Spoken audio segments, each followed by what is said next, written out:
Los que no ardieron en la hoguera. Imagina estar frente a un tribunal que decide tu destino, donde la sentencia más temida era arder vivo en la hoguera. Ese era el terror de la Inquisición en México. Pero no todos corrieron la misma suerte. Hubo algunos casos, raros y casi increíbles, de personas que, contra todo pronóstico, no ardieron en las llamas. Hoy te voy a contar esas historias. Historias que parecen sacadas de una película de suspenso, pero que son reales. Quédate hasta el final, porque te vas a sorprender. El caso de los moriscos.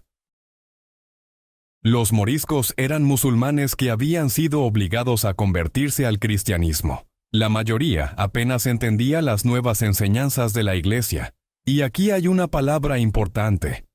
Morisco significa musulmán convertido al cristianismo, muchas veces de manera forzada. La regla de la Inquisición era clara. Si alguien volvía a caer en su antigua fe, era un relapso. Y los relapsos iban directo al fuego, sin excusas. Pero hubo una excepción. Como muchos moriscos apenas habían aprendido de la religión católica, la Inquisición decidió darles otra oportunidad. Si se arrepentían, podían librarse de la hoguera. Era como si la ignorancia los protegiera. El caso más famoso fue el de Cristóbal de la Cruz, un esclavo nacido en Argel. Él mismo se presentó ante el Tribunal de México en 1660, diciendo que tenía dudas sobre la fe católica, que había seguido las costumbres de Mahoma y que ya lo habían castigado en España.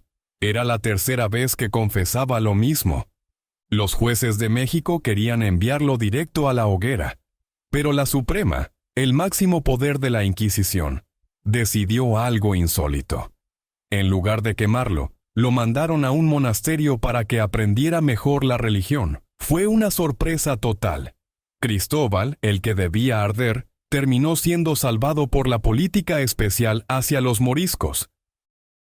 El caso del judío no bautizado. Aquí viene una historia aún más increíble. Se trata de Diego Díaz Nieto, un hombre nacido en Italia. Fue acusado de practicar el judaísmo y en un juicio anterior había dicho que era cristiano y bautizado. Lo castigaron, pero no lo quemaron. Años después, lo volvieron a detener. Lo acusaron otra vez de seguir con la religión judía. Eso lo convertía en relapso. Y la sentencia era clara: la hoguera. Pero Diego confesó algo que lo cambió todo.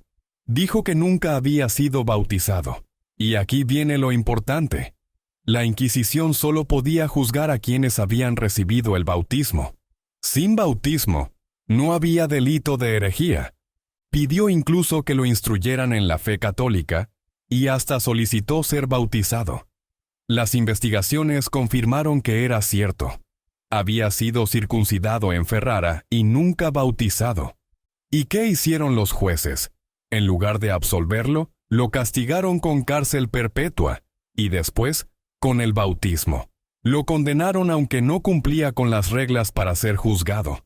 Era una contradicción total, pero gracias a ese detalle, no terminó en la hoguera. El suspenso del destino. Estos casos muestran algo aterrador. En la Inquisición, tu destino podía depender de un solo detalle. Un error en un papel, una confesión inesperada, o incluso la misericordia política de los jueces. Cristóbal de la Cruz se salvó por ser morisco. Diego Díaz se salvó porque no estaba bautizado. Y muchos otros, con menos suerte, fueron reducidos a cenizas en los quemaderos.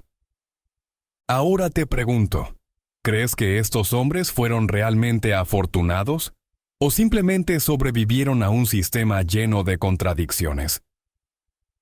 Estas son las historias de los que no ardieron en la hoguera. Texto basado en el capítulo 12 del libro Las hogueras de la Inquisición en México de Antonio M. García Molina Riquelme.